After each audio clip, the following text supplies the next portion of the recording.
So, hello everyone, welcome back once again. Dear learners, हम अपने इस इंग्लिश ग्रामर की सीरीज को आगे बढ़ाते हुए और बिल्कुल basic to advanced English grammar को कंप्लीट करेंगे। आप वीडियोस को स्किप मत करना और सीरीज को कंप्लीट देखना। It will be very helpful in your daily life. You can improve your attitude and behavior with the help of this series. Then let's start from letter A. Start from letter A. तो प्यारे बच्चों, आपको अब हंसी आ रही होगी कि ma'am ने ये क्या किया। लेटर ए टू जेड तो हमने केजीज में पढ़ लिए थे, केजी क्लासेस में पढ़ लिए थे, नर्सरी में पढ़ा था हमने। लेकिन कोई बात नहीं, हम लेटर ए से लेकर के जेड तक के जितने भी रूल्स होते हैं हम उनको अच्छे से जानेंगे। तो सबसे पहले अल्फ़ाबेट का फर्स्ट लेटर ए से स्टार्ट करेंगे। लेटर ए का सबसे पहला रूल है it is a vowel. It is a vowel. A क्या है बेटा?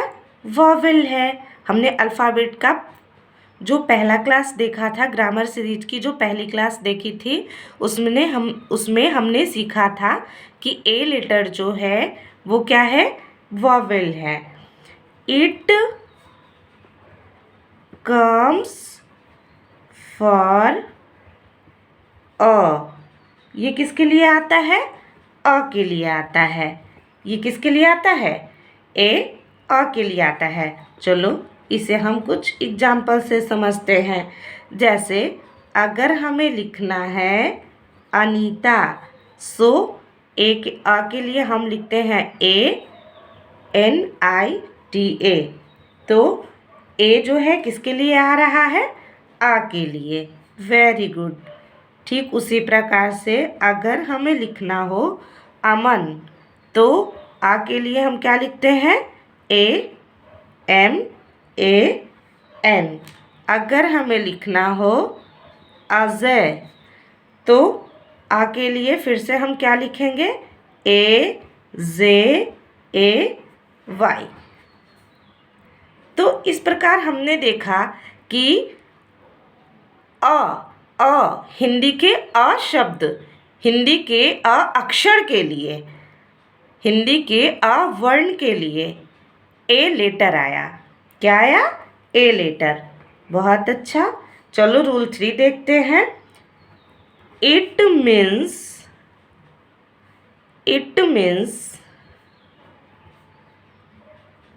एक.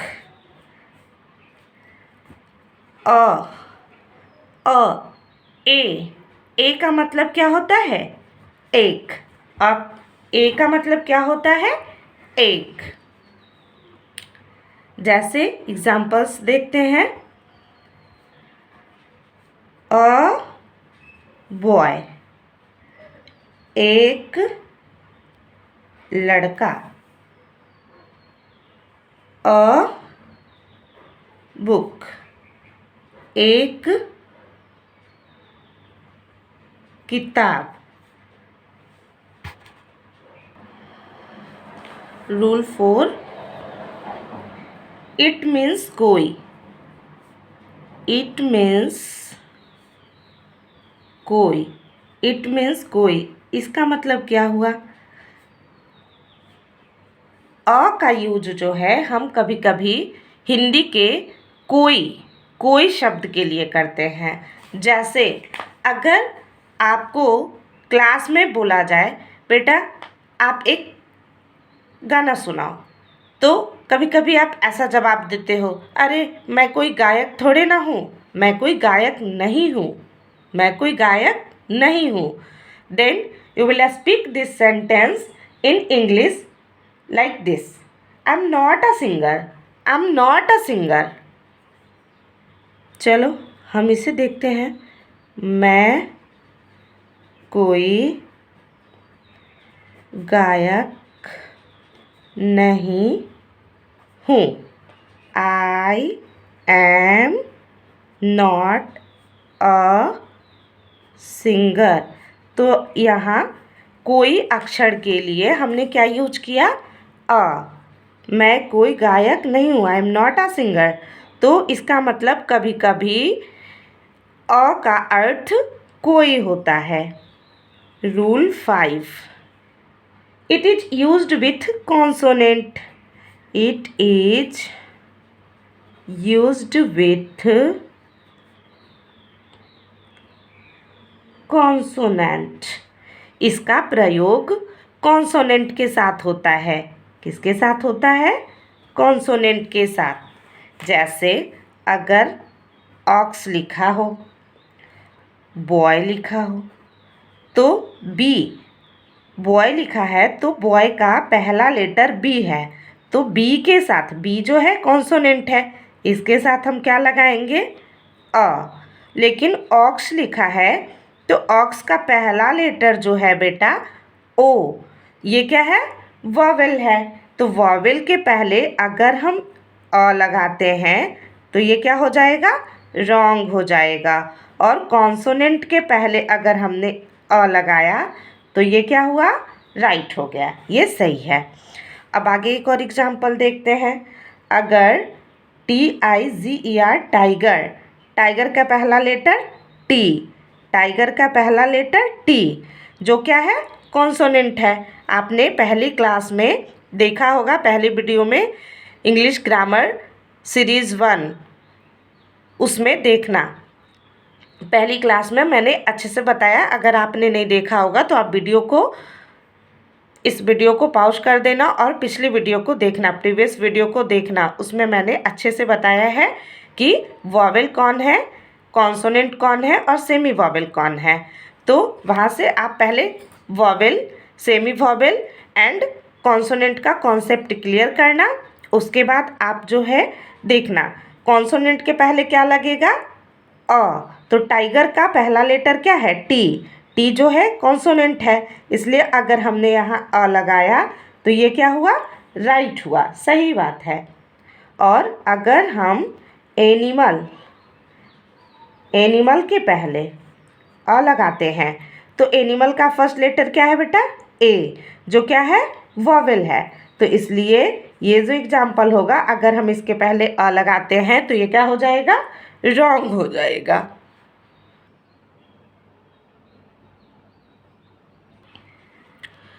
नाउ रूल 6, हमने रूल 5 में देखा कि अगर किसी भी वर्ड का पहला लेटर कॉन्सोनेंट होगा तो उसके पहले अ का यूज होता है। किसी भी वर्ड का पहला लेटर कॉन्सोनेंट होता है तो उसके पहले अ का यूज होता है।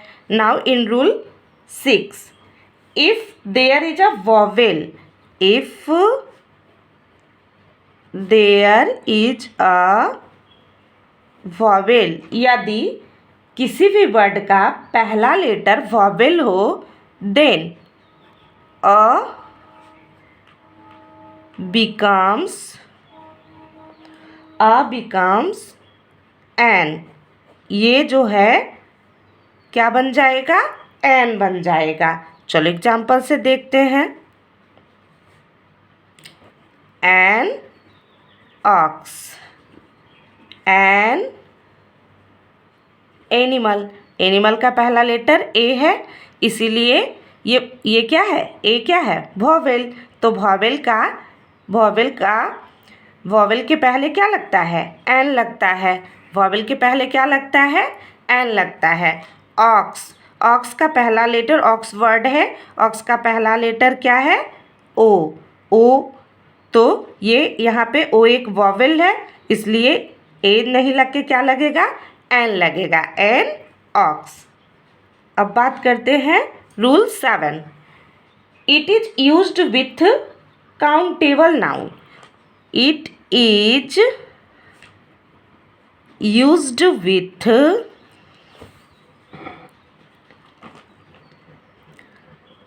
Countable noun. मतलब ए का यूज हमेशा काउंटेबल नाउन के साथ करते हैं। अब आप बोलोगे काउंटेबल नाउन किसे कहते हैं? तो वैसी संज्ञा जिसे हम गिन सकते हैं, काउंट कर सकते हैं, गिनने योग्य, जिसे हम काउंट कर सकते हैं। जैसे अगर कोई इंसान है तो मैन को तो हम गिन सकते हैं, इसलिए इसके पहले हम क्या लगाते हैं? अ। इसके पहले हम क्या लगाते हैं? अ मैन, क्योंकि मैन को हम काउंट कर सकते हैं। एक इंसान, दो इंसान, तो आपने मैन को क्या कर रखा है? काउंट कर रखा है। आप मैन को क्या कर सकते हैं? काउंट कर सकते हैं। वहीं अगर हम बात करें मिल्क की, दूध की, तो क्या आप दूध को काउंट कर सकते हो बिना किसी मेजरिंग कप के, बिना किसी मेजरिंग ग्लास के? अगर हम लिखते हैं अ मिल्क, तो ये क्या हो जाएगा? गलत हो जाएगा, क्योंकि दूध को हम मेज़र नहीं कर सकते हैं। सॉरी, दूध को हम काउंट नहीं कर सकते हैं। मेजर तो कर सकते हैं, काउंट नहीं कर सकते हैं। हाँ, आप इस तरह से बोल सकते हो a cup of milk, a glass of milk, लेकिन इस प्रकार आप नहीं बोल सकते हो कि एक दूध, अ मिल्क। एक सेंटेंस से देखते हैं। I like dash T. इसमें अगर आपको बोले ए और एन में से कोई एक आर्टिकल को फिल करने, तो आप क्या करोगे? I like T. टी जो है कॉन्सोनेंट है, इसलिए क्या लगेगा? ए लगेगा। जी नहीं, बिल्कुल नहीं। अगर आप ए लगाते हैं फिर भी गलत है, अगर आप एन लगाते हैं फिर भी गलत है। तो अब आपके मन में प्रश्न उठ रहा होगा कि ना ए लगेगा ना एन लगेगा, तो भाई क्या लगेगा? तो यही तो क्लियर कर रहे हैं बेटा हम इस रूल 7 में कि ए का प्रयोग हमेशा काउंटेबल नाउन के साथ होगा, यानी उस नाउन के साथ जिसे हम गिन सकते हैं, जिसे हम काउंट कर सकते हैं। और मिल्क जो है ये काउंटेबल नाउन नहीं है, इसलिए ना तो हम ए का प्रयोग करेंगे और ना ही एन का प्रयोग करेंगे। इससे क्या मतलब निकलता है कि ए का प्रयोग हमेशा काउंटेबल नाउन के साथ करते हैं। अब रूल 8 में हम बात करेंगे it is used with singular. It is used with singular. इसका प्रयोग सिंगुलर के साथ होता है। सिंगुलर मतलब एक वचन या एक, जब कोई चीज़ एक हो तब हम ए का प्रयोग करते हैं। जैसे एक किताब, तो अ बुक। एक किताब तो हम क्या यूज करेंगे? A book. लेकिन वहीं अगर बुक्स हो, यानी बहुत सारी किताबें, तो क्या आप अ बुक लिखोगे तो सही होगा? जी नहीं, बिल्कुल नहीं। ये क्या हो जाएगा? गलत, क्योंकि यहाँ किताबें कितनी हैं? बहुत सारी हैं। यहाँ पे किताबें एक से अधिक हैं। किताबें कितनी हैं? एक से अधिक हैं। और अगर किताब एक हो तो आप अ बुक कह सकते हो, तब आपका अ बुक कहना सही होगा। वहीं अगर एक से अधिक किताबें हों, एक से अधिक बुक्स हों, तो अ बुक्स कहना गलत होगा, क्योंकि अ का यूज हमेशा सिंगुलर के साथ करते हैं। अ का यूज हमेशा किसके साथ करते हैं बेटा? सिंगुलर के साथ करते हैं। समझ में आई बात? चलो, अब हम इसका अगला रूल देखते हैं। रूल 9 कहता है it stands all the consonant. It stands all the consonants। इसका प्रयोग कॉन्सोनेंट को स्टैंड देने के लिए करते हैं। जैसे स्टैंड देने के लिए का मतलब क्या हुआ? तो बेटा अगर आपको कहीं लिखना होता है कमल, अगर आपको लिखना होता है मदन, तो क्या आप कमल के लिए के से का, एम से माँ और एल से ला, क्या आप ऐसा लिखते हो? जी नहीं, बिल्कुल नहीं। ये क्या हो जाता है? रॉन्ग हो जाता है। तो आप के लेटर लिखते हैं और इसे स्टैंड देने के लिए ए देते हैं।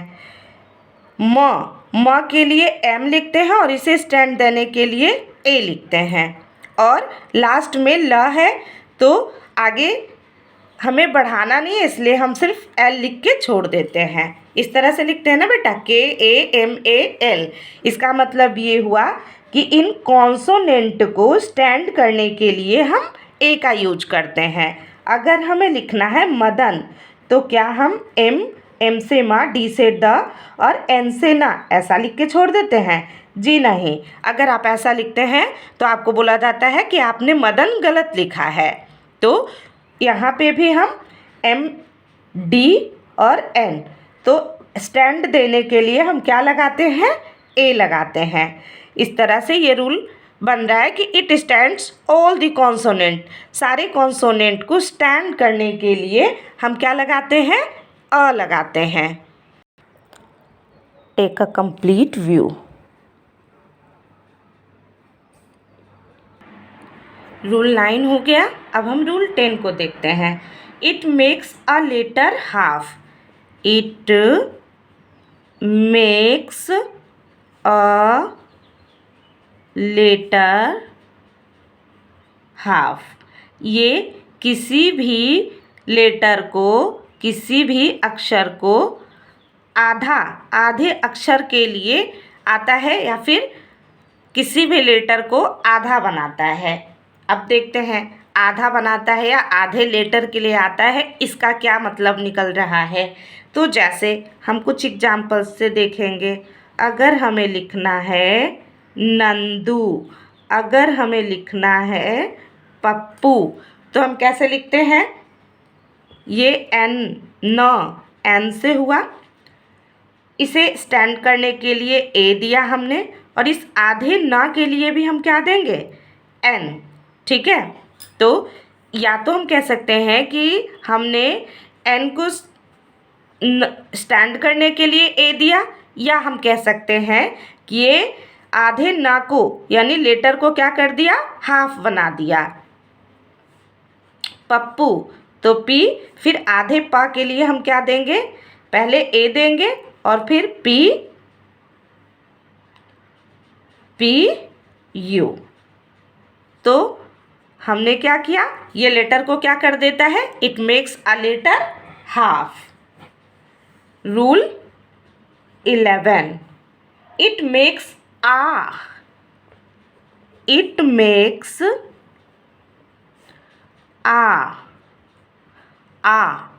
ये आ भी बनाता है।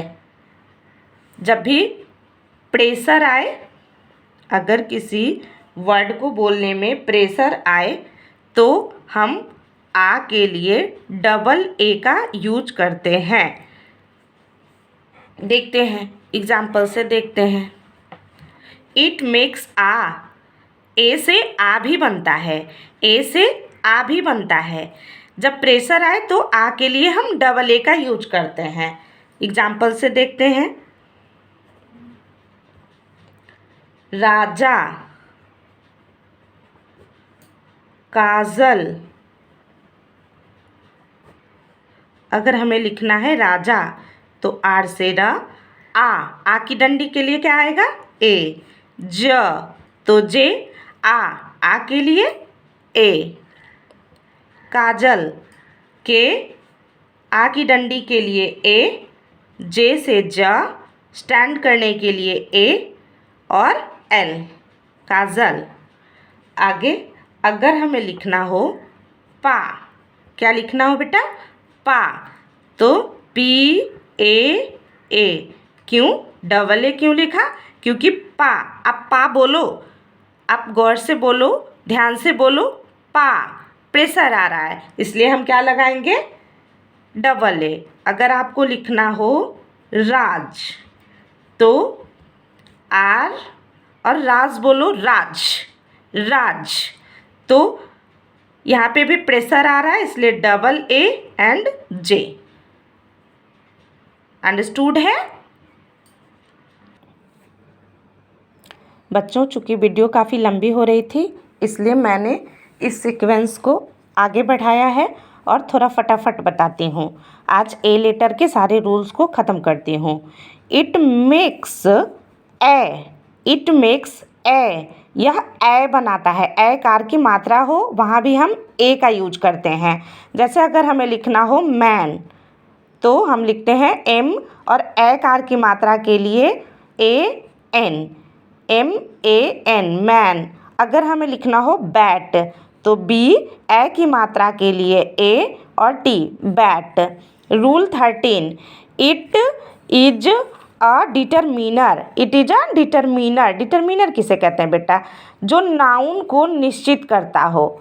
जैसे Sunita is a girl, Sunita क्या है? सुनीता एक लड़की है। तो यहाँ गर्ल क्या है? नाउन है और नाउन से पहले ए आया। ए जो है नाउन को क्या कर दिया? निश्चित कर दिया। इसलिए यहाँ पे अ जो है क्या है? एक डिटरमिनर है। Rule 14, it is a preposition, it is a preposition. ये जो है प्रीपोजिशन भी बन जाता है। प्रीपोजिशन किसे कहते हैं? प्री मीन्स पहले, पोजीशन मीन्स स्थान, स्थान से पहले आता है। जैसे I live in Patna, I live in Patna, मैं पटना में रहता हूँ। I go there once a week, तो वीक जो है क्या है? नाउन है। वीक जो है क्या है? नाउन है। इस नाउन से पहले ये जो ए आया तो ये यहाँ पे क्या बन गया? प्रीपोजिशन बन गया। ओके प्यारे बच्चों, अब मैं इस वीडियो को यहीं ख़त्म करूँगी। अगर आपको ये क्लासेज पसंद आ रहे हैं तो वीडियो के नीचे कमेंट करें, वीडियो को लाइक करें, अपने दोस्तों के साथ शेयर करें और चैनल को सब्सक्राइब करें। Thanks a lot.